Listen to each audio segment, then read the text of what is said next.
Hello, book lover. Welcome to session 8 of the guided reading of Charlotte Bronte's The Professor. Today, we are going to read chapters 19, 20, and 21.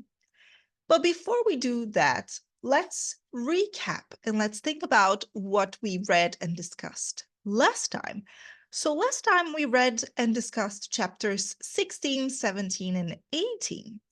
And what happened?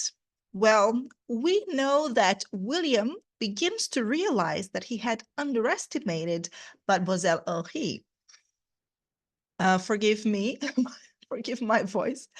I have a little bit of a cold, so it might sound funny sometimes, but please bear with me. So as I was saying, William begins to realize that he had underestimated Mademoiselle Henri, Frances. He finds out that she is determined and has a will to rise in station in her life. She writes well, and although with grammar mistakes, she writes with taste and imagination, and William really appreciates that. And that is a rare talent, he thinks.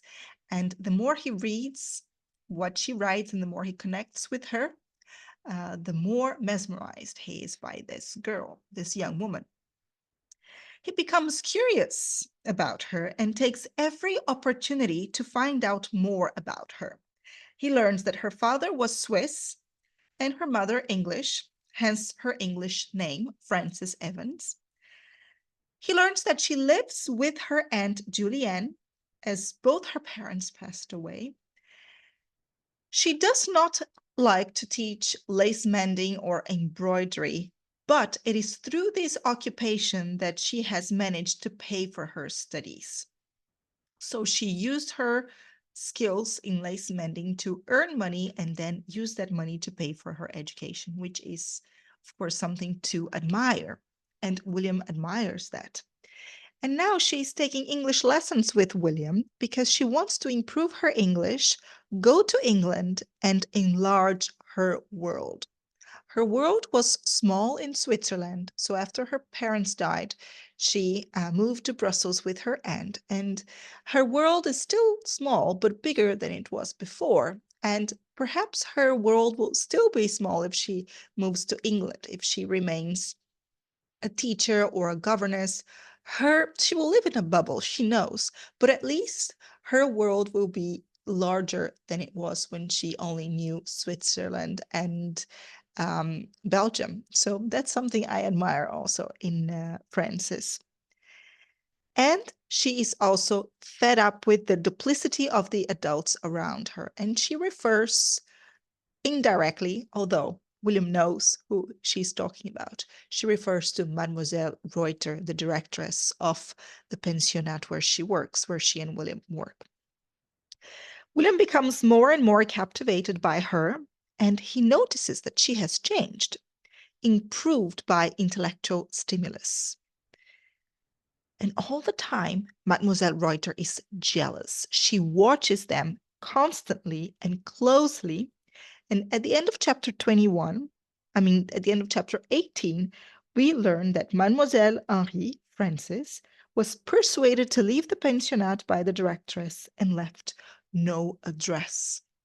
So she has vanished, and William has no clue as to how he could meet her again because he does not know where she lives. And this is where we left off last time. So now we'll continue with chapters 19, 20, and 21. So let's continue. Chapter 19. Novelists should never allow themselves to weary of the study of real life. That is a very good sentence. I even underlined it with a little heart emoji. And that's true. That's the role of the novelist, to watch real life closely and to write about life with beautiful language and like Wordsworth would say, write about the ordinary with extraordinary, in an extraordinary way. That's what novelists do. That's what poets do. She continues. Charlotte Brontë, but in fact, it's William. He continues. If they observed this study conscientiously, they would give us fewer pictures checkered with vivid contrasts of light and shade. They would seldom elevate their heroes and heroines to the heights of rapture, still seldomer sink them to the depth of despair. For if we rarely taste the fullness of joy in this life, we yet more rarely savor the acrid bitterness of hopeless anguish. Unless, indeed, we have plunged like beasts into sensual indulgence, abused, strained, stimulated, again overstrained, and at last destroyed our faculties for enjoyment. Then truly we may find ourselves without support, robbed of hope. Our agony is great, and how can it end? We have broken the spring of our powers. Life must be all suffering, too feeble to conceive faith. Death must be darkness.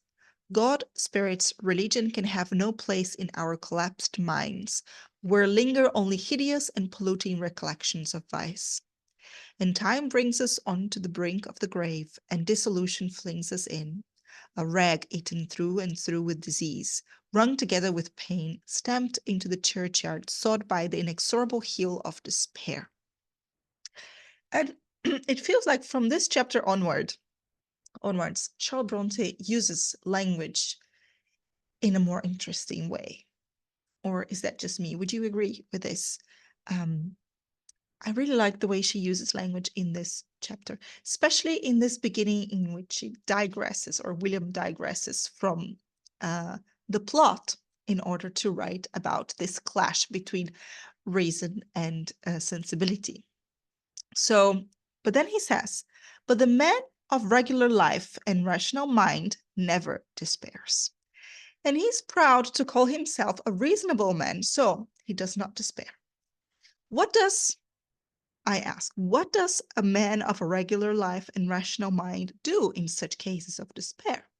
Let's look. Let's read. He loses his property. It is a blow.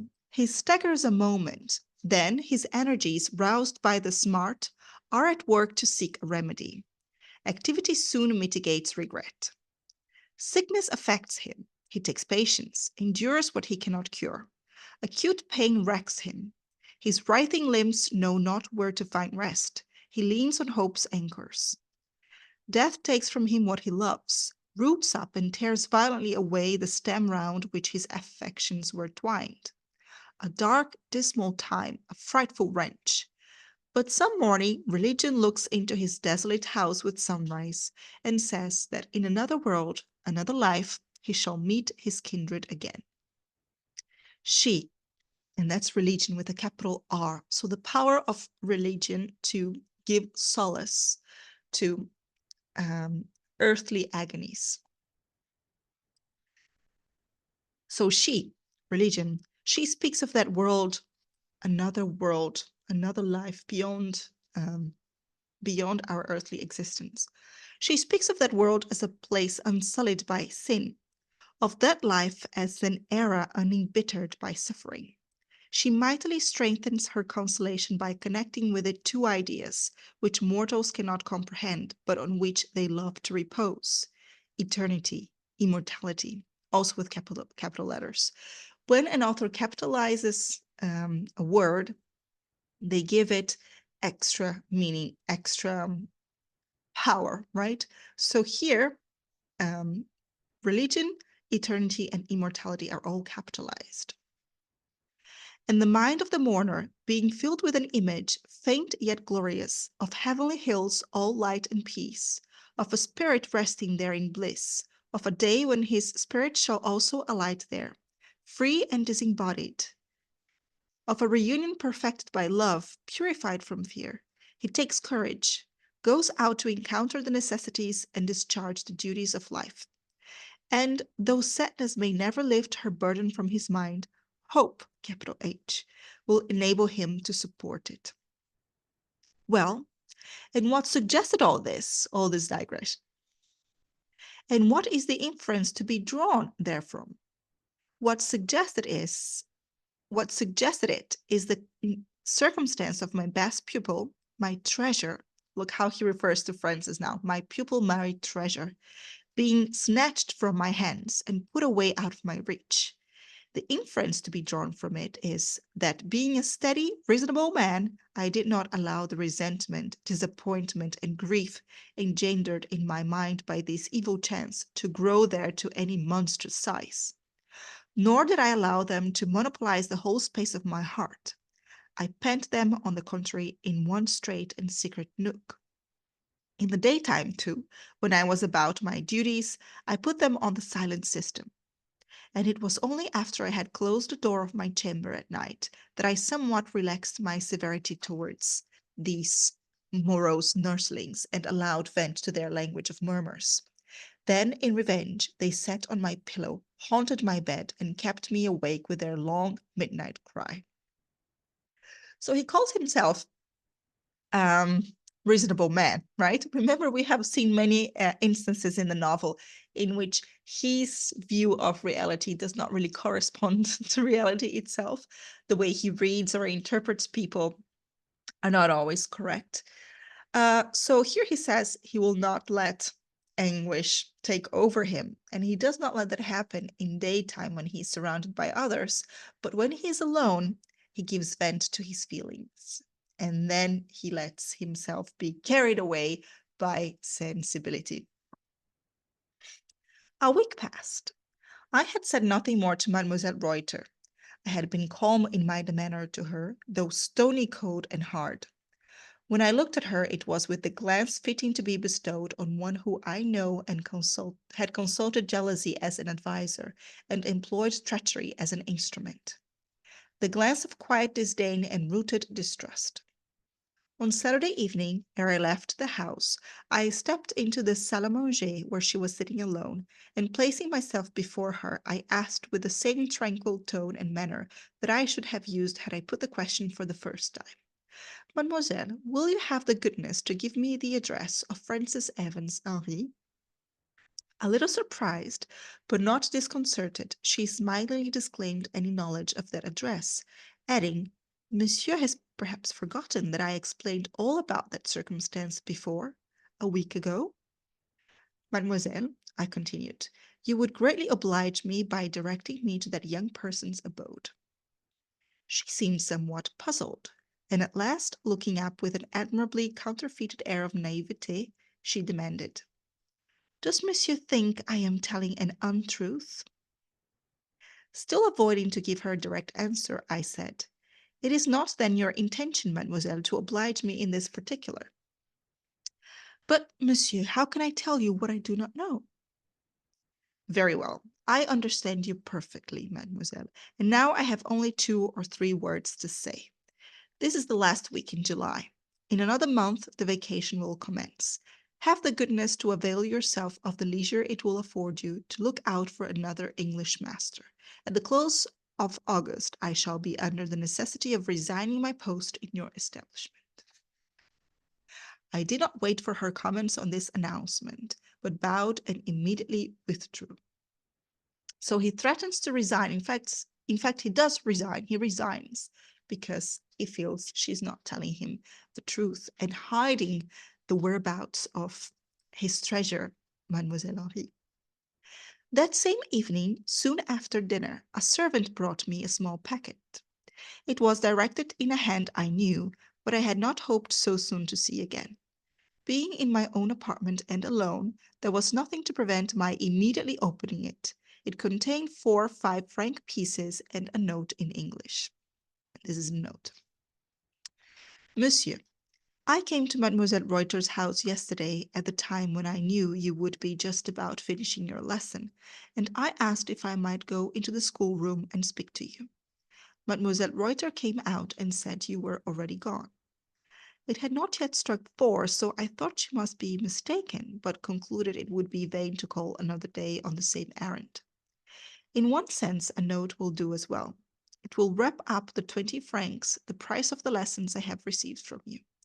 And if it will not fully express the thanks I owe you in addition, if it will not bid you goodbye as I could wish to have done, if it will not tell you, as I long to do, how sorry I am that I shall probably never see you more, why, spoken words would hardly be more adequate to the task. Had I seen you, I should probably have stammered out something feeble and unsatisfactory. something belying my feelings rather than explaining them. So it is perhaps as well that I was denied admission to your presence. You often remarked, monsieur, that my devoirs dwelt a great deal on fortitude in bearing grief. You said I introduced that theme too often. I find indeed that it is much easier to write about a severe duty than to perform it. For I am oppressed when I see and feel to what a reverse fate has condemned me. You were kind to me, monsieur, very kind. I am afflicted. I am heartbroken to be quite separated from you. Soon I shall have no friend on earth. But it is useless troubling you with my distresses. What claim have I on your sympathy? None. I will then say no more. Farewell, monsieur F. E. Henri. So it's a note from Francis. I put up the note in my pocketbook. I slipped the 5 franc pieces into my purse. Then I took a turn through my narrow chamber. Mademoiselle Reuter talked about her poverty, said I, and she is poor. Yet she pays her debts and more. I have not yet given her a quarter's lessons, and she has sent me a quarter's due. I wonder of what she deprived herself to scrape together the 20 francs. I wonder what sort of a place she has to live in, and what sort of a woman her aunt is, and whether she is likely to get employment to supply the place she has lost.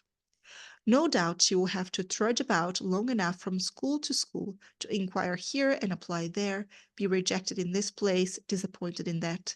Many an evening she'll go to her bed tired and unsuccessful. And the directors would not let her in to bid me good-bye?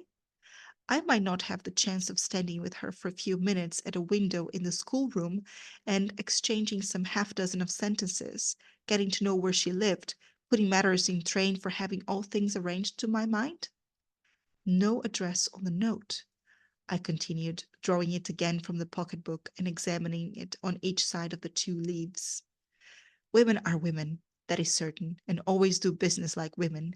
Men mechanically put a date and address to their communications. And these 5 franc pieces, I hold them forth from my purse.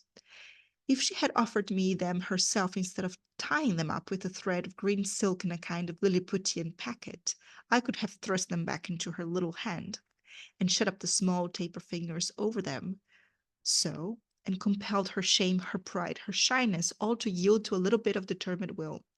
Now, where is she? How can I get at her? Parenthesis from your literature teacher here. There is a literary allusion that is very interesting. Intertextuality. William compares the thread of green silk and the packet because it's so small. He uses the adjective Lilliputian.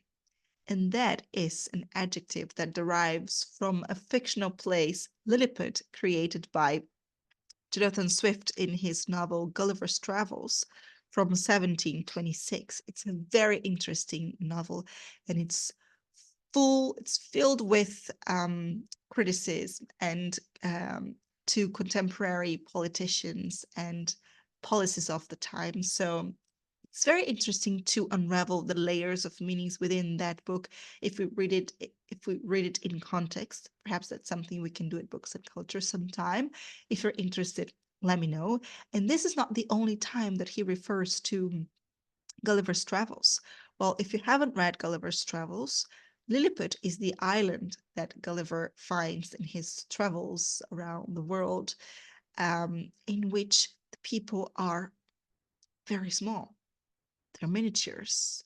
And so, can you imagine how small the package by Mademoiselle Henri would feel in William's hand, as if it were made for a miniature of a person, by a miniature of a person?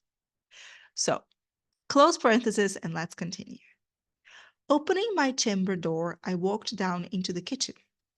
Who brought the packet? I asked of the servant who had delivered it to me.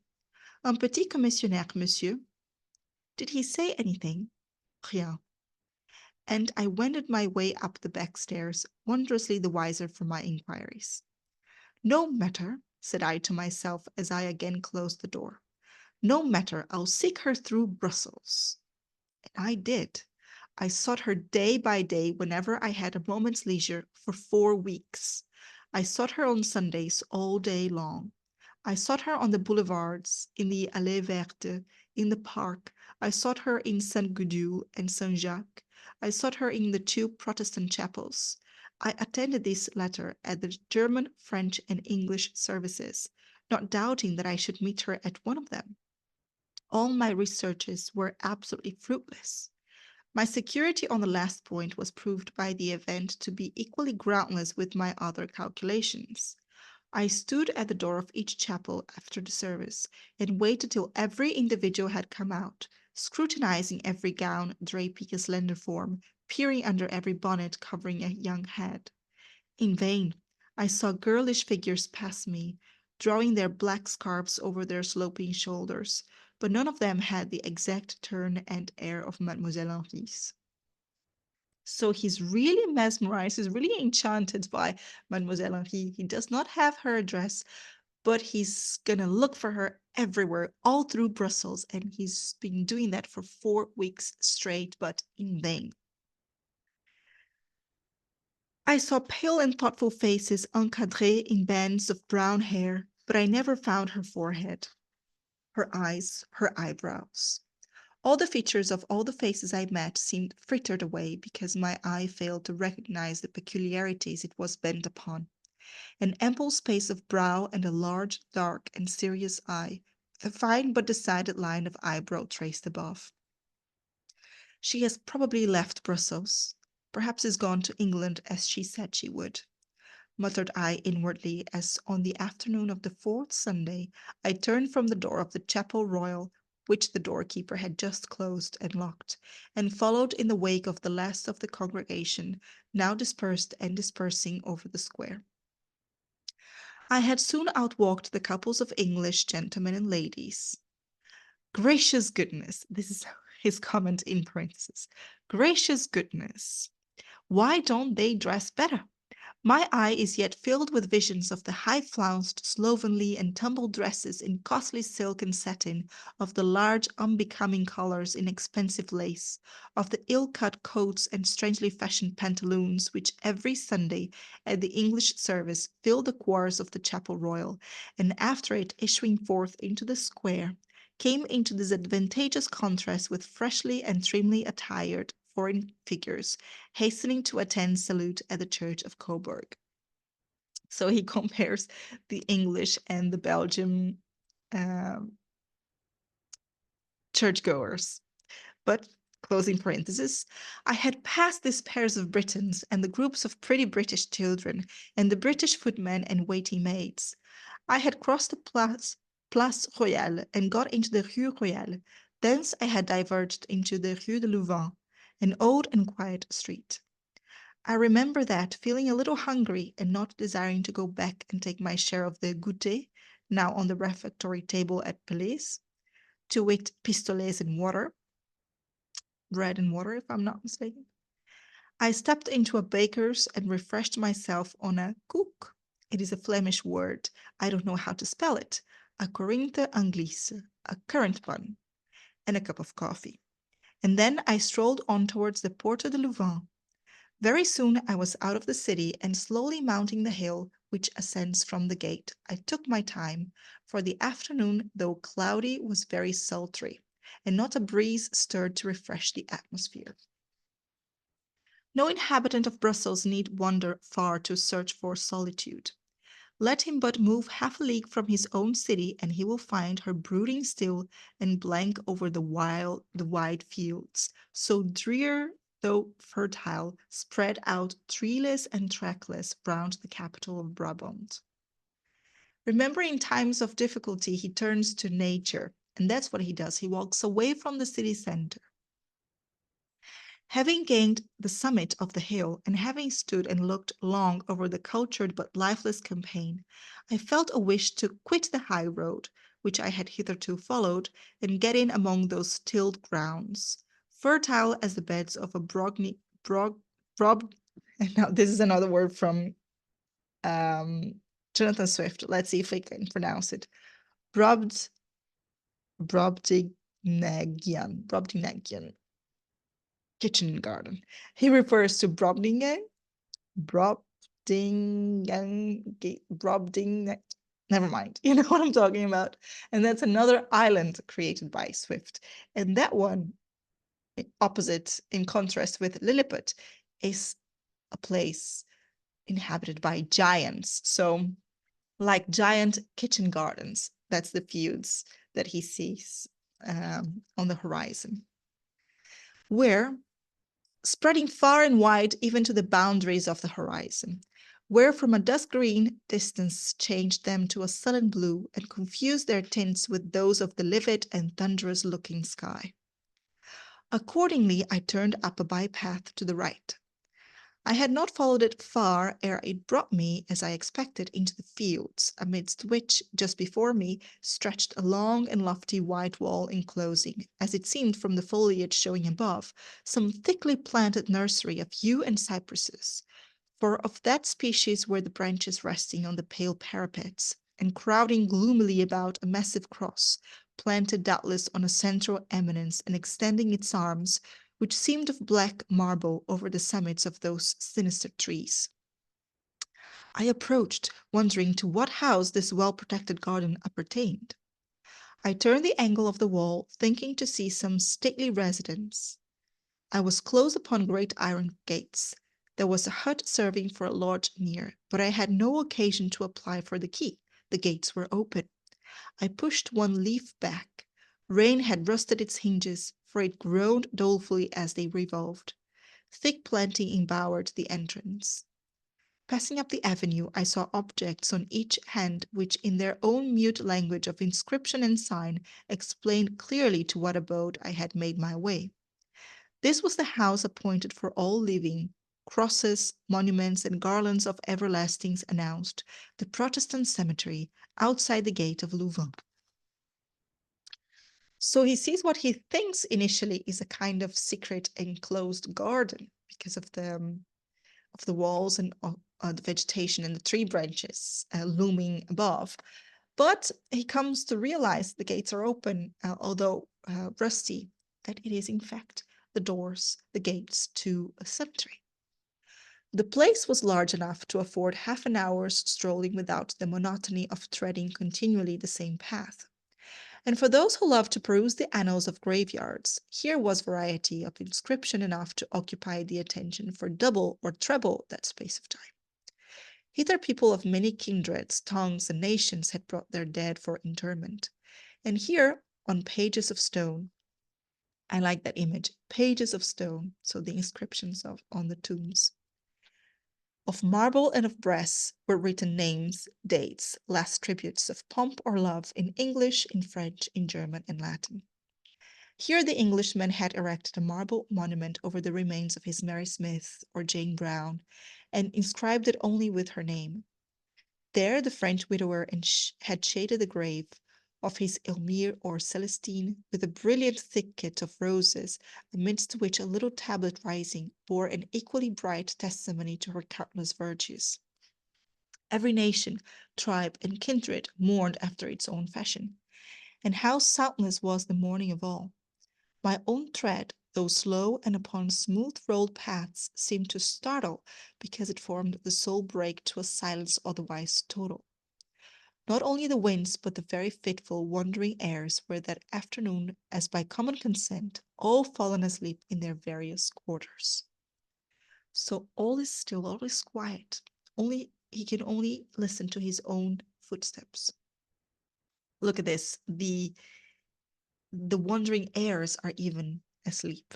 The north was hushed, the south silent, the east sobbed not, nor did the west whisper. I like that.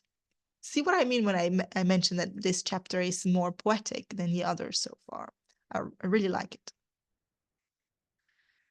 Perhaps it is because the language is imbued with William's own feelings, feelings that he is developing for Mademoiselle Henri. That could be. The clouds in heaven were condensed and dull, but apparently quite motionless. Under the trees of this cemetery nestled a warm, breathless gloom, out of which the cypresses stood up straight and mute, above which the willows hung low and still, where the flowers, as languid as fair, waited listless for night dew or thunder shower, where the tombs and those they hid lay impassable to sun or shadow, to rain or drought. Importuned by the sound of my own footsteps, I turned off upon the turf and slowly advanced to a grove of yews.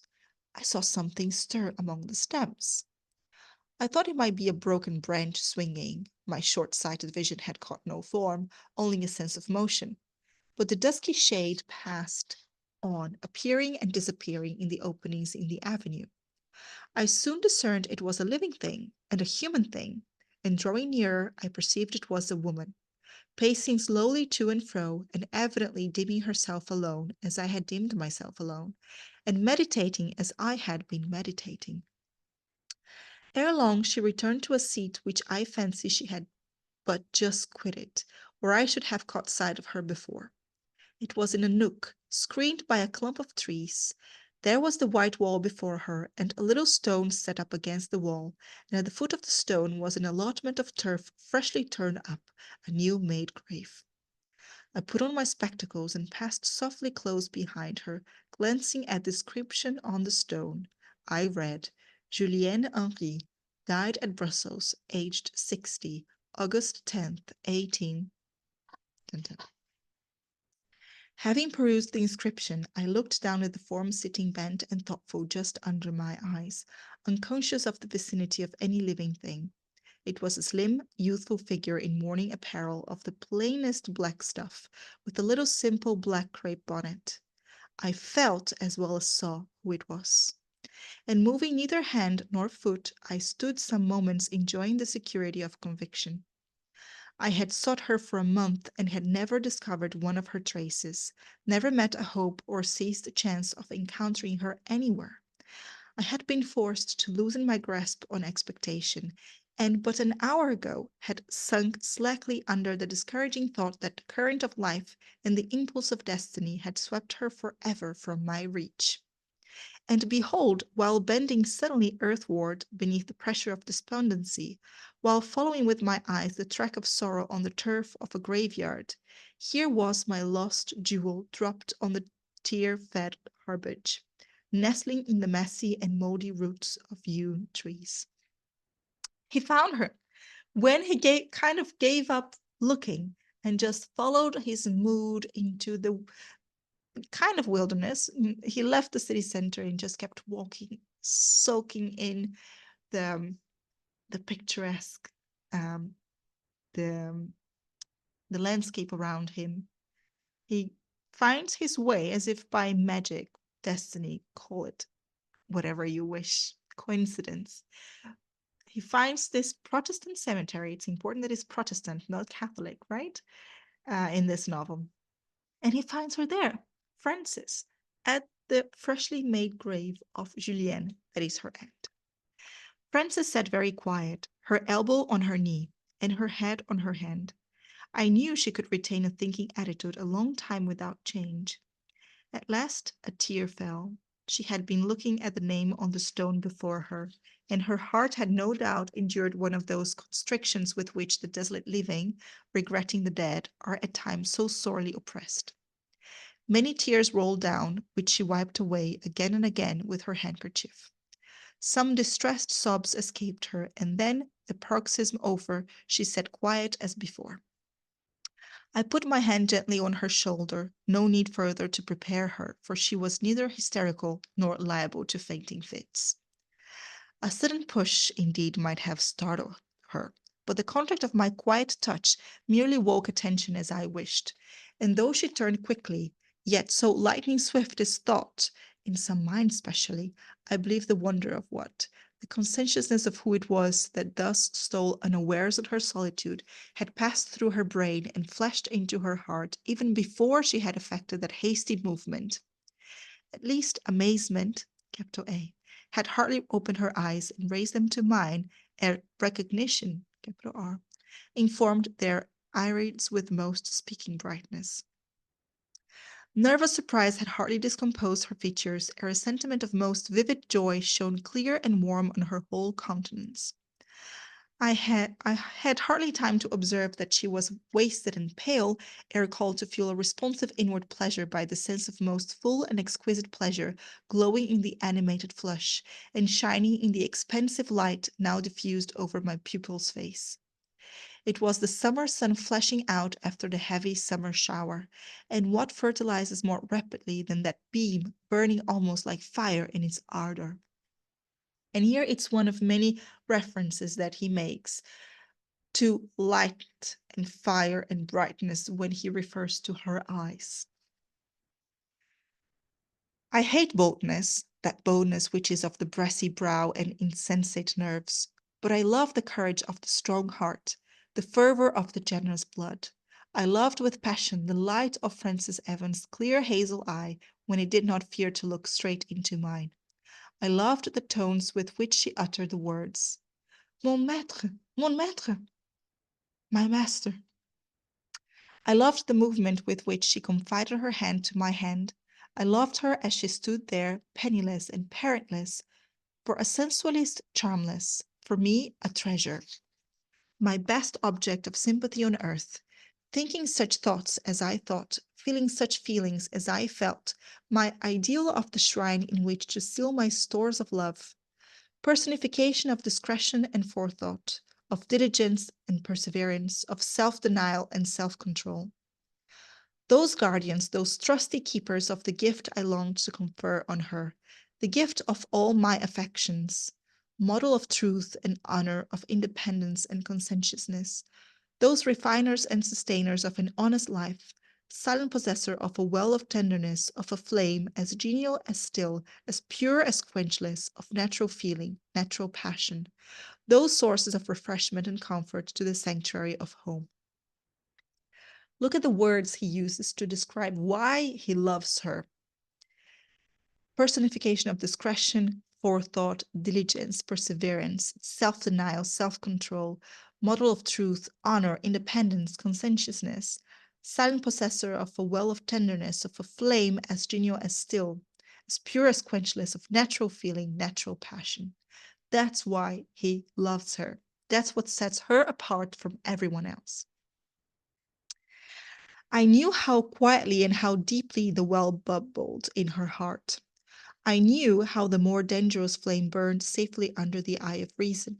I had seen when the fire shot up a moment high and vivid, when the accelerated heat troubled life's current in its channels. I had seen reason reduce the rebel and humble its blaze to embers. I had confidence in Frances Evans. I had respect for her. And as I drew her arm through mine and led her out of the cemetery, I felt I had another sentiment as strong as confidence, as firm as respect, more fervid than either, that of love. So he realizes that he has fallen in love with her. Well, my pupil, said I, as the ominous sounding gate swung to behind us. Well, I have found you again. A month's search has seemed long, and I little thought to have discovered my lost sheep straying amongst graves. Never had I addressed her but as mademoiselle before, and to speak thus was to take up a tone new to both her and me. Her answer apprised me that this language ruffled none of her feelings, woke no discord in her heart. Mon maître, she said, have you troubled yourself to seek me? I little imagined you would think much of my absence, but I grieved bitterly to be taken away from you. I was sorry for that circumstance when heavier troubles ought to have made me forget it. Your aunt is dead? Yes, a fortnight since, and she died full of regret, which I could not chase from her mind. She kept repeating, even during the last night of her existence, Francis, you will be so lonely when I am gone, so friendless. She wished, too, that she could have been buried in Switzerland, and it was I who persuaded her in her old age to leave the banks of Lake Leman and to come, only as it seems, to die in this flat region of Flanders. Willingly would I have observed her last wish and taken her remains back to our own country, but that was impossible. I was forced to lay her here. She was ill but a short time, I presume? But 3 weeks. When she began to sink, I asked Mademoiselle Reuter's leave to stay with her and wait on her. I readily got leave. Do you return to the pensionnat? I demanded hastily. Monsieur, when I had been at home a week, Mademoiselle Reuter called one evening, just after I had got my aunt to bed. She went into her room to speak to her and was extremely civil and affable, as she always is. Afterwards, she came and sat with me a long time, and just as she rose to go away, she said, Mademoiselle, I shall not soon cease to regret your departure from my establishment, though indeed it is true that you have taught your class of pupils so well that they are all quite accomplished in the little works you manage so skillfully, and have not the slightest need of further instruction. My second teacher must in future supply your place with regard to the younger pupils as well as she can, though she is indeed an inferior artiste to you, and doubtless it will be your part now to assume a higher position in your calling.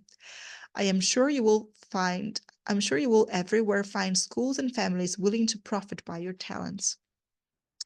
And then she paid me my last quarter's salary. I asked, as mademoiselle would no doubt think very bluntly, if she designed to discharge me from the establishment. She smiled at my inelegance of speech, and answered that our connection as employer and employed was certainly dissolved, but that she hoped still to retain the pleasure of my acquaintance. She should always be happy to see me as a friend. And then she said something about the excellent condition of the streets and the long continuance of fine weather, and went away quite cheerful. I laughed inwardly. All this was so like the directress, so like what I had expected and guessed of her conduct. And then the exposure and proof of her lie, unconsciously afforded by Francis. And then he quotes from the directress herself. She had frequently applied for Mademoiselle Henri's address, forsooth. Mademoiselle Henri had always evaded giving it, etc., etc. And here I found her a visitor at the very house of whose locality she had professed absolute ignorance. Any comments I might have intended to make on my pupil's communication were checked by the plashing of large raindrops on our faces and on the path, and by the muttering of a distant but coming storm. The warning obvious in stagnant air and leaden sky had already induced me to take the road leading back to Brussels, and now I hastened my own steps and those of my companion, and as our way lay downhill, we got on rapidly. There was an interval after the fall of the first broad drops before heavy rain came on. In the meantime, we had passed through the Porte de Louvain and were again in the city. So rain is coming, a storm is coming. Remember what we call emotional landscape? So there is turbulence, there is chaos in the weather. It's intensifying and a storm is about to burst, such as the feelings of Francis and William. Where do you live? I asked. I will see you safe home. Rue Notre-Dame-aux-Neiges, answered Francis. It was not far from the Rue de Louvain, and we stood on the doorsteps of the house we sought ere the clouds, severing with loud peal and shattered cataract of lightning, emptied their livid folds in a torrent heavy, prone, and broad. Come in, said Francis, as after putting her into the house, I paused ere I followed. The word decided me. I stepped across the threshold, shut the door on the rushing, flashing, whiteny storm, and followed her upstairs to her apartments. Neither she nor I were wet. A projection over the door had warded off the straight descending flood. None but the first large drops had touched our garments. 1 minute more, and we should not have had a dry thread on us. Stepping over a little mat of green wool, I found myself in a small room with a painted floor and a square of green carpet in the middle. Now that's her house. Let's see how her house is described and how it also mirrors her person. The articles of furniture were few, but all bright and exquisitely clean. Order regained through its narrow limits, such order as it soothed my punctilious soul to behold. And I had hesitated to enter the abode because I apprehended, after all, that Mademoiselle Reuter's hint about its extreme poverty might be too well founded, and I feared to embarrass the lace mender by entering her lodgings unawares. Again, he thought wrong, right? Poor the place might be, poor truly it was, but its neatness was better than elegance. and had but a bright little fire shone on that clean hearth, I should have deemed it more attractive than a palace. No fire was there, however, and no fuel laid ready to light. The lace mender was unable to allow herself that indulgence, especially now when, deprived by death of her sole relative, she had only her own unaided exertions to rely on. Frances went into an inner room to take off her bonnet, and she came out a model of frugal neatness, with her well-fitting black stuff dress, so accurately defining her elegant bust and taper waist, with her spotless white collar turned back from a fair and shapely neck, with her plenteous brown hair arranged in smooth bands on her temples, and in a large Grecian plait behind. Ornament she had none, neither brooch, ring, nor ribbon. She did well enough without them. Perfection of fit, proportion of form, grace of carriage, agreeably supplied their place. Her eye, as she re-entered the small sitting-room, instantly sought mine, which was just then lingering on the hearth. I knew she read at once the sort of inward ruth and pitying pain which the chill vacancy of that hearth stirred in my soul. Quick to penetrate, quick to determine, and quicker to put in practice, she had in a moment tied a holland apron round her waist. Then she disappeared and reappeared with a basket. It had a cover. She opened it and produced wood and coal. Deftly and compactly she arranged them in the grate. It is her whole stock, and she will exhaust it out of hospitality, thought I. What are you going to do? I asked. Not surely to light a fire this hot evening. I shall be smothered. Indeed, monsieur, I feel it very chilly since the rain began. Besides, I must boil the water for my tea, for I take tea on Sundays. You will be obliged to try and bear the heat. She had struck a light, the wood was already in a blaze, and truly, when contrasted with the darkness, the wide tumult of the tempest without, that peaceful glow which began to beam on the now animated hearth seemed very cheering. And that glow, that warmth is also, of course, very significant, very symbolic of their developing relationship, the love that is flourishing. A low purring sound from some quarter announced that another being besides myself was pleased with the change. A black cat, roused by the light from its sleep on a little cushioned footstool, came and rubbed its head against Frances' gown as she knelt. She caressed it, saying it had been a favorite with her pauvre tante Julienne. The fire being lit, the hearth swept, and a small kettle of a very antique pattern, such as I thought I remembered to have seen in old farmhouses in England, placed over the now ruddy flame.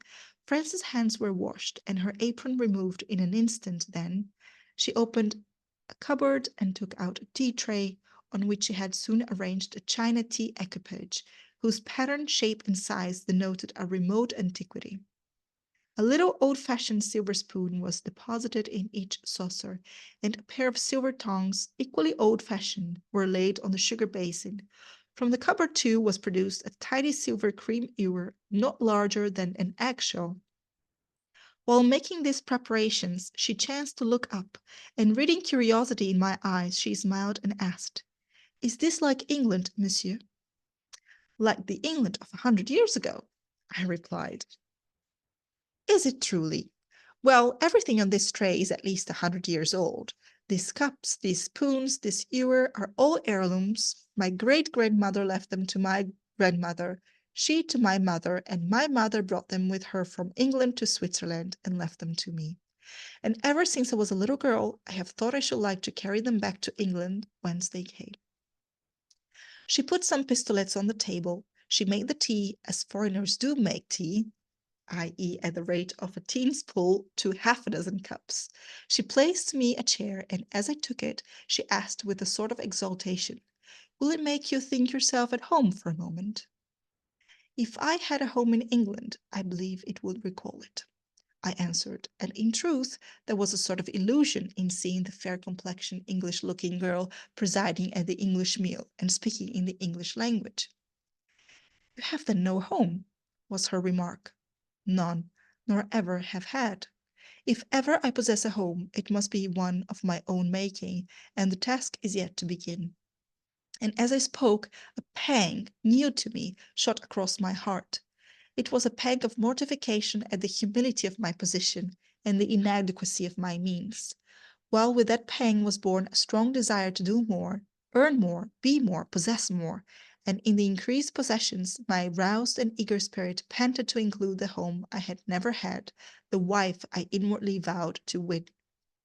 And at that moment, the illusion created by the presence of Francis, the fire, the tea, the illusion of that home, creates in him a desire to earn more, possess more, be more, in order to create his own home, to build a home with the wife.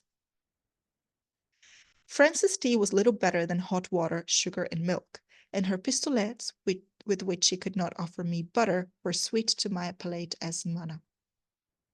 The repast over, and the treasured plate and porcelain being washed and put by, the bright table rubbed still brighter, le chat de ma tante Julienne also being fed with provisions brought forth on a plate for its special use, a few stray cinders and a scattering of ashes too being swept from the hearth, Frances at last sat down, and then, as she took a chair opposite to me, she betrayed for the first time a little embarrassment.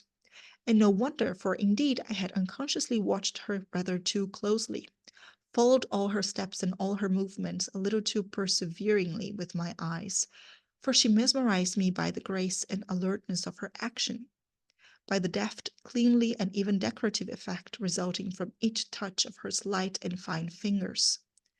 And when at last she subsided to stillness, the intelligence of her face seemed beauty to me. He connects beauty with intelligence, right? That's very good. And I dwelt on it accordingly. He's already expanding that illusion in his mind, that of a home. Her color, however, rising rather than settling with repose, and her eyes remaining downcast, though I kept waiting for the lids to be raised that I might drink a ray of the light I loved, a light where fire dissolved in softness, where affection tempered penetration, where, just now at least, pleasure played with thought. This her eyes, right? This expectation not being gratified, I began at last to suspect that I had probably myself to blame for the disappointment. I must cease gazing and begin talking if I wished to break the spell under which she now sat motionless. So, recollecting the composing effect which an authoritative tone and manner had ever been wont to produce on her, I said, "Get one of your English books, mademoiselle, for the rain yet falls heavily, and will probably detain me half an hour longer." Released and set at ease, up she rose, got her book, and accepted at once the chair I placed for her at my side. She had selected Paradise Lost from her shelf of classics, thinking, I suppose, the religious character of the book best adapted it to Sunday. I told her to begin at the beginning, and while she read Milton's invocation to that heavenly muse, who on the secret top of Oreb or Sinai had taught the Hebrew shepherds how in the womb of chaos the conception of a world had originated and ripened, I enjoyed undisturbed the treble pleasure of having her near me, hearing the sound of her voice, a sound sweet and satisfying in my ear, and looking by intervals at her face. And look at this connection, right? As they read about the conception of a world that originates and ripens, so conception of a new world for them ripens and develops, a world together, a home together. Of this last privilege of looking at her face, I chiefly availed myself when I found fault with an intonation, a pause, or an emphasis. As long as I dogmatized, I might also gaze without exciting too warm a flush. "Enough," said I when she had gone through some half-dozen pages. A work of time with her, for she read slowly and paused often to ask and receive information. "Enough. And now the rain is ceasing, and I must soon go." For indeed at that moment, looking towards the window, I saw it all blue. The thunderclouds were broken and scattered, and the setting August sun sent a gleam like the reflection of rubies through the lattice. I got up, I drew on my gloves. "You have not yet found another situation to supply the place of that from which you were dismissed by Mademoiselle Reuter?" "No, monsieur. I have made inquiries everywhere, but they all ask me for references. And to speak truth, I do not like to apply to the directress because I consider she acted neither justly nor honorably towards me. She used underhand means to set my pupils against me, and thereby render me unhappy while I held my place in her establishment. And she eventually deprived me of it by a masked and hypocritical maneuver, pretending that she was acting for my good, but really snatching from me my chief means of subsistence, at a crisis when not only my own life, but that of another depended on my exertions. Of her I will never more ask a favor. How then do you propose to get on? How do you live now? I have still my lace mending trade. With care it will keep me from starvation, and I doubt not by dint of exertion to get better employment yet. It is only a fortnight since I began to try. My courage or hopes are by no means worn out yet. And if you get what you wish, what then? What are your ultimate views? To save enough to cross the Channel. I always look to England as my Canaan, or promised land. Well, well, ere long I shall pay you another visit. Good evening now. And I left her rather abruptly. I had much ado to resist a strong inward impulse, urging me to take a warmer, more expressive leave. What so natural as to fold her for a moment in a close embrace, to imprint one kiss on her cheek or forehead? I was not unreasonable, that was all I wanted. Satisfied in that point, I could go away content. And reason, capital R, denied me even this. Again, the clash between feelings and reason, sense and sensibility.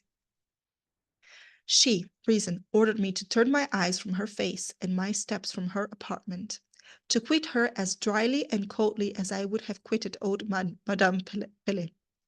I obeyed, but I swore rancorously to be avenged one day. I'll earn a right to do as I please in this matter, or I'll die in the contest. I have one object before me now, to get that Genevese girl for my wife. And my wife she shall be. That is, provided she has as much or half as much regard for her master as he has for her. So that's good. He says, I will have her in a very authoritative way, but then he completes, as long as she feels the same towards him, or even half of what he feels for her. And would she be so docile, so smiling, so happy under my instructions if she had not? Would she sit at my side when I dictate or correct, with such a still contented halcyon mien? For I had ever remarked that however sad or harassed her countenance might be when I entered a room, yet after I had been near her, spoken to her a few words, given her some directions, uttered perhaps some reproofs, she would all at once nestle into a nook of happiness and look up serene and revived. The reproof suited her best of all. While I scolded, she would chip away with her penknife at a pencil or a pen, fidgeting a little, pouting a little, defending herself by monosyllables. And when I deprived her of the pen or pencil, fearing it would be all cut away, and when I interdicted even the monosyllabic defense, for the purpose of working up the subdued excitement a little higher, she would at last raise her eyes and give me a certain glance, sweetened with gaiety and pointed with defiance, which, to speak truth, thrilled me as nothing had ever done, and made me, in a fashion, though happily she did not know it, her subject, if not her slave. After such little scenes, her spirits would maintain their flow, often for some hours, and as I remarked before, her health therefrom took a sustenance and vigor which, previously to the event of her aunt's death and her dismissal, had almost recreated her whole frame. It has taken me several minutes to write these last sentences, but I had thought all their purport during the brief interval of descending the stairs from Frances' room. Just as I was opening the outer door, I remembered the 20 francs which I had not restored. I paused. Impossible to carry them away with me. Difficult to force them back on their original owner. I had now seen her in her own humble abode, witnessed the dignity of her poverty, the pride of order, the fastidious care of conservatism, obvious in the arrangement and economy of her little home. I was sure she would not suffer herself to be excused paying her debts. I was certain the favor of indemnity would be accepted from no hand, perhaps least of all from mine. Yet these 4 5 franc pieces were a burden to my self-respect, and I must get rid of them. An expedient, a clumsy one, no doubt, but the best I could devise, suggested itself to me. I darted up the stairs, knocked, re-entered the room as if in haste. Mademoiselle, I have forgotten one of my gloves. I must have left it here. She instantly rose to seek it. As she turned her back, I, being now at the hearth, noiselessly lifted a little vase, one of a set of china ornaments, as old-fashioned as the teacups, slipped the money under it, then saying, "Oh, here is my glove," I had dropped it within the fender. "Good evening, mademoiselle." I made my second exit. Brief as my impromptu return had been, it had afforded me time to pick up a heartache. I remarked that Frances had already removed the red embers of her cheerful little fire from the grate. Forced to calculate every item, to save in every detail, she had instantly, on my departure, retrenched a luxury too expensive to be enjoyed alone. I am glad it is not yet winter, thought I, but in 2 months more come the winds and rains of November. Would to God that before then I could earn the right and the power to shovel coals into that grate ad libitum. Already the pavement was drying. A balmy and fresh breeze stirred the air, purified by lightning. I felt the west behind me, where spread a sky like opal, azure immingled with crimson. The enlarged sun, glorious in Tyrian tints, dipped his brim already. Stepping as I was eastward, I faced a vast bank of clouds, but also I had before me the arch of an evening rainbow, a perfect rainbow, high, wide, vivid. I looked long, my eye drank in the scene, and I suppose my brain must have absorbed it, for that night, after lying awake in pleasant fever a long time, watching the silent sheet lightning, which still played among the retreating clouds and flashed silvery over the stars, I at last fell asleep. And then, in a dream were reproduced the setting sun, the bank of clouds, the mighty rainbow. I stood, methought, on a terrace. I leaned over a parapeted wall. There was a space below me, depth I could not fathom, but hearing an endless dash of waves, I believed it to be the sea. Sea spread to the horizon, sea of changeful green and intense blue. All was soft in the distance, all vapor veiled. A spark of gold glistened on the line between water and air, floated up, approached, enlarged, changed.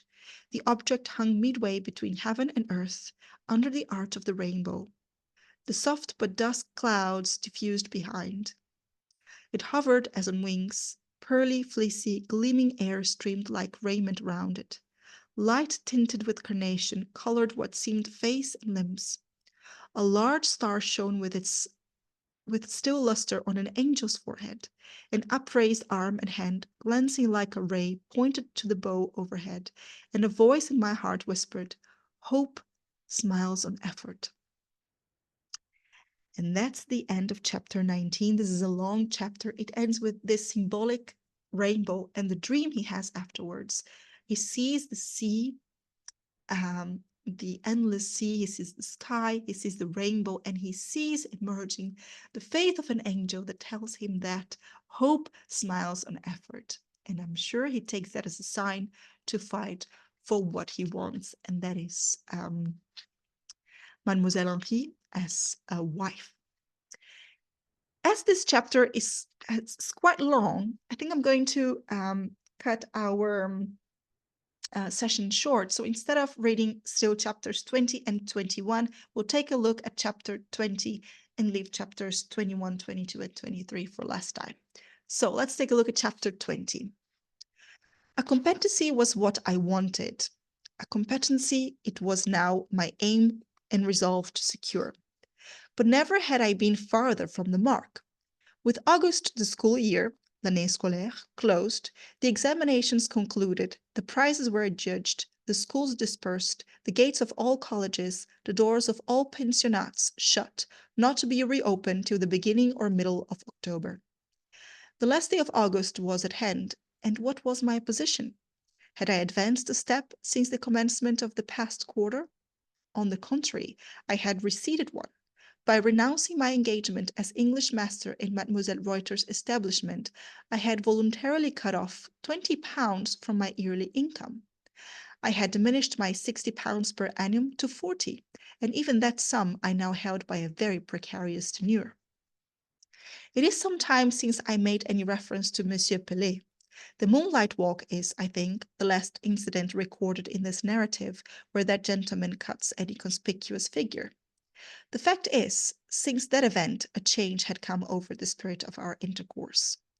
He, indeed ignorant that the still hour, a cloudless moon, and an open lattice had revealed to me the secret of his selfish love and false friendship, would have continued smooth and complaisant as ever.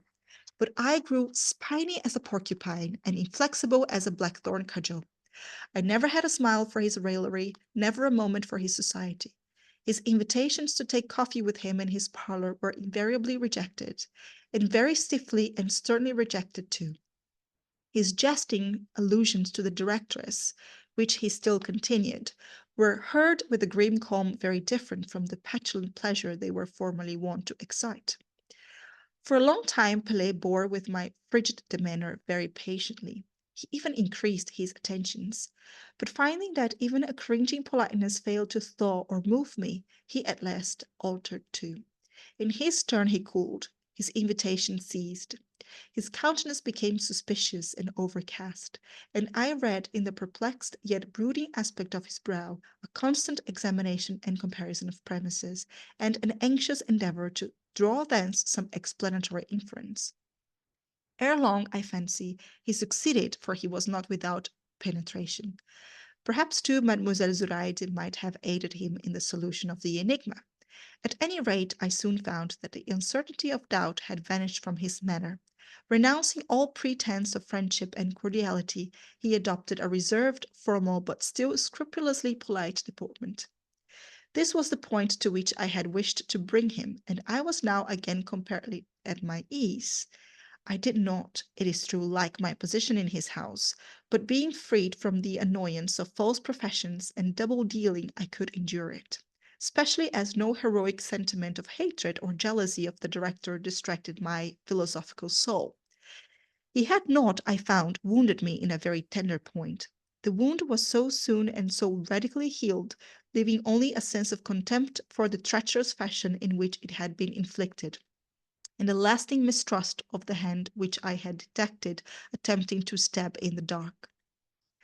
This state of things continued till about the middle of July, and then there was a little change. Pelé came home one night, an hour after his usual time, in a state of unequivocal intoxication. A thing anomalous with him, for if he had some of the worst faults of his countrymen, he had also one at least of their virtues, sobriety. So drunk, however, was he upon this occasion, that after having roused the whole establishment, except the pupils, whose dormitory being over the classes in a building apart from the dwelling house, was consequently out of the reach of disturbance, by violently ringing the hall bell and ordering lunch to be brought in immediately, for he imagined it was noon, whereas the city bells had just tolled midnight. After having furiously rated the servants for their want of punctuality, and gone near to chastise his poor old mother, who advised him to go to bed, he began raving dreadfully about le maudit anglais Creamsworth. I had not yet retired. Some German books I had got hold of had kept me up late. I heard the uproar below, and could distinguish the director's voice exalted in a manner as appalling as it was unusual. Opening my door a little, I became aware of a demand on his part for Creamsworth to be brought down to him, that he might cut his throat on the hall table and wash his honour, which he affirmed to be in a dirty condition, in infernal British blood. He is either mad or drunk, thought I, and in either case the old woman and the servants will be the better of a man's assistance. So I descended straight to the hall. I found him staggering about, his eyes in a fine frenzy rolling. Pretty sight he was, a just medium between the fool and the lunatic. Come, Monsieur Pelé, said I, you had better go to bed. And I took hold of his arm. His excitement, of course, increased greatly at sight and touch of the individual for whose blood he had been making application. He struggled and struck with fury. But a drunken man is no match for a sober one, and even in his normal state, Pelé's worn-out frame could not have stood against my sound one. I got him upstairs, and in process of time to bed. During the operation, he did not fail to utter combinations which, though broken, had a sense in them. While stigmatizing me as the treacherous pawn of a perfidious country, he, in the same breath, anathematized Zoraide Reuter.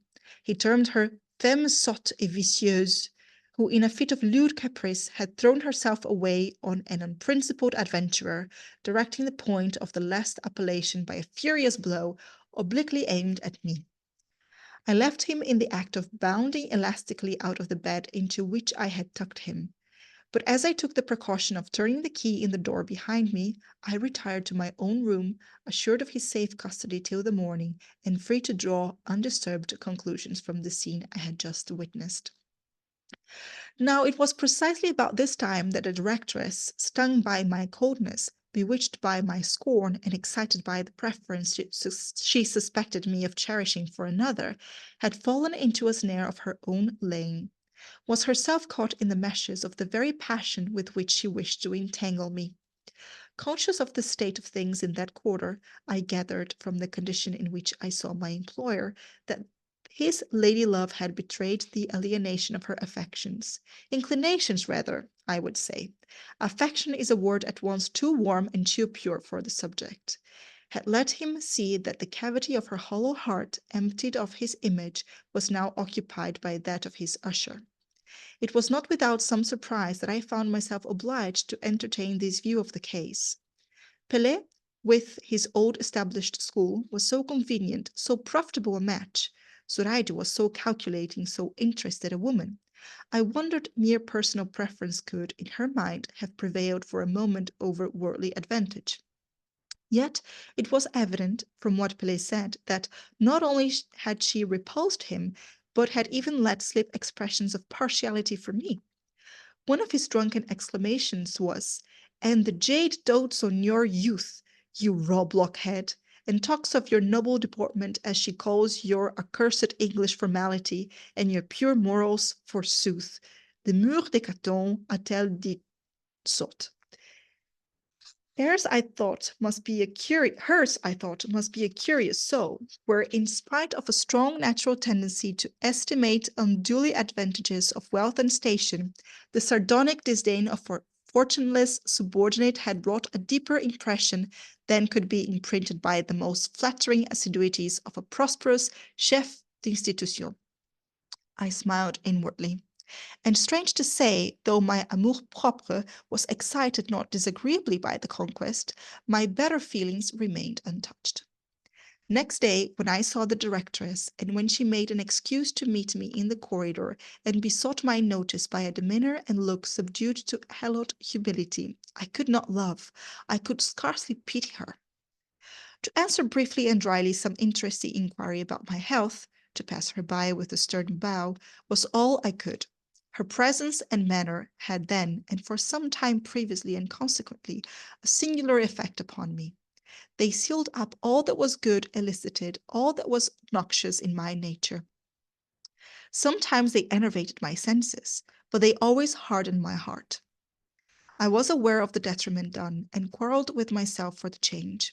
I had ever hated a tyrant, and behold, the possession of a slave, self-given, went near to transform me into what I abhorred. Yes, there was at once a sort of low gratification in receiving this luscious incense from an attractive and still young worshipper, and an irritating sense of degradation in the very experience of the pleasure. When she stole about me with the soft step of a slave, I felt at once barbarous and sensual as a pasha. I endured her homage sometimes, sometimes I rebuked it. My indifference or harshness served equally to increase the evil I desired to check.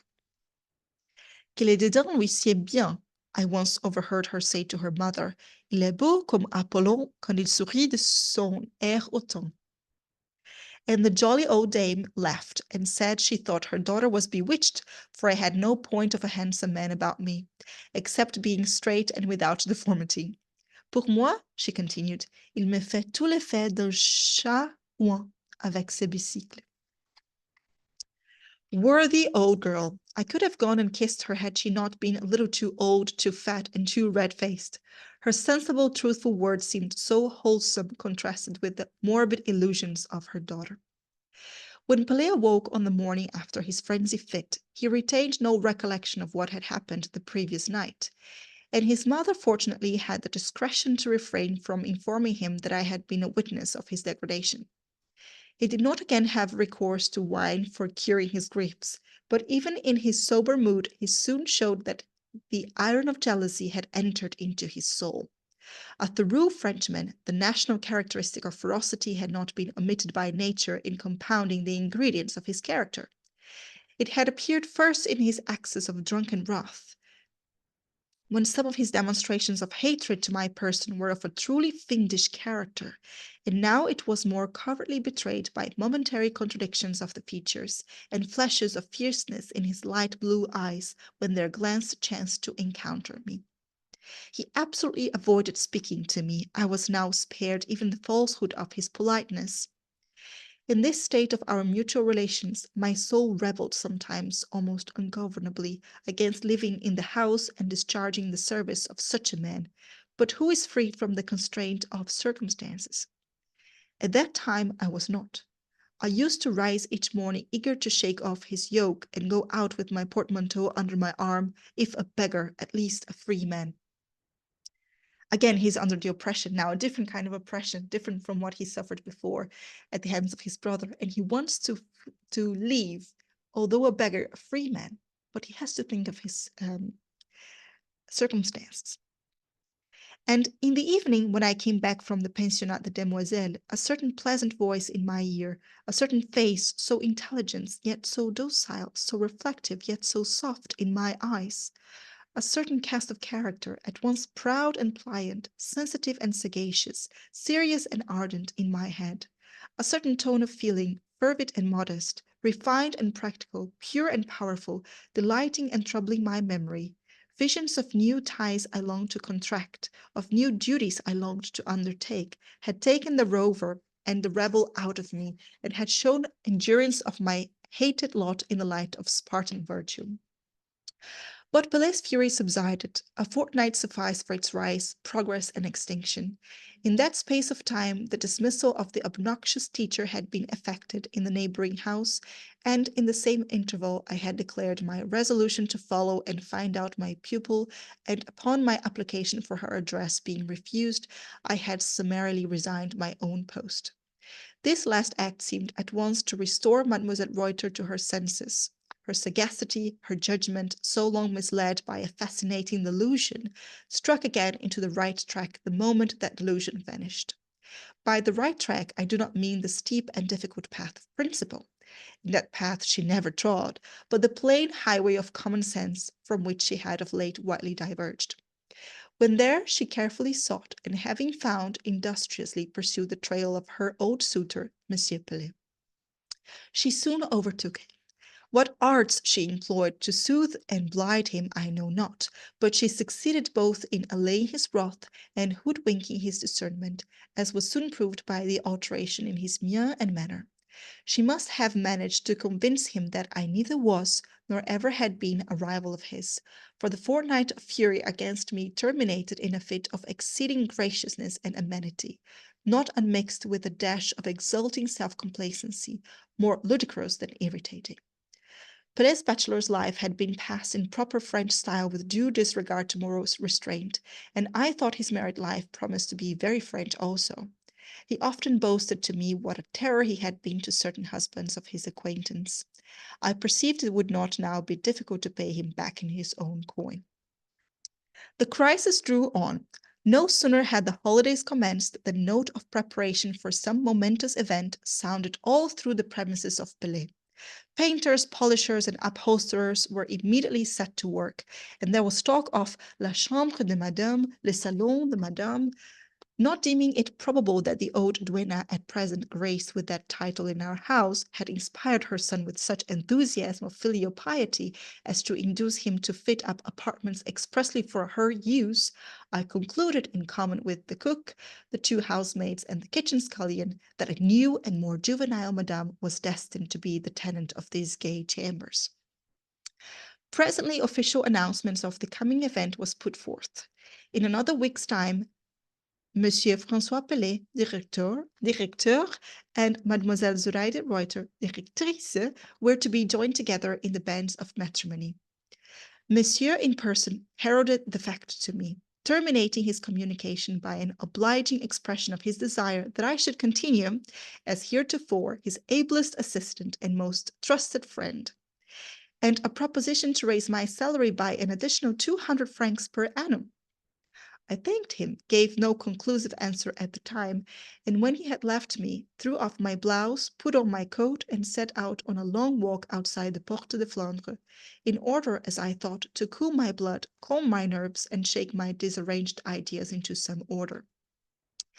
In fact, I had just received what was virtually my dismissal. I could not conceal, I did not desire to conceal from myself the conviction that, being now certain that Mademoiselle Reuter was destined to become Madame Pelet, it would not do for me to remain a dependent dweller in the house which was soon to be hers. Her present demeanour towards me was deficient neither in dignity nor propriety, but I knew her former feeling was unchanged. Decorum now repressed, and policy masked it, but opportunity would be too strong for either of these. Temptation would shiver their restraints. I was no pope. I could not boast infallibility.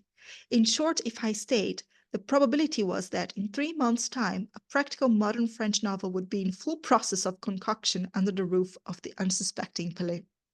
Adultery, right, he means.